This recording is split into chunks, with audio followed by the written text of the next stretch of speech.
In this guide, I'm going to show you how to use one-time only snaps on Snapchat.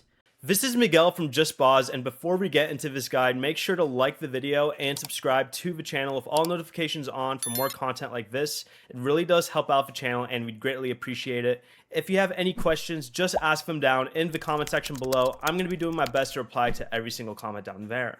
First, go ahead and take a snap like you normally would, and then on the previous screen, tap the Snap Modes icon, which is right under the music icon. Then select One Time Only, and then send the snap to a friend or group chat. With One Time Only enabled, the snap can only be viewed once, cannot be replayed, and cannot be saved in chat. Before you leave, remember to like the video and subscribe to the channel with all notifications on for more content like this. It really does help out the channel and we'd greatly appreciate it. And if you did have any questions, just ask them down in the comment section below. I'm going to be doing my best to reply to every single comment down there. Peace.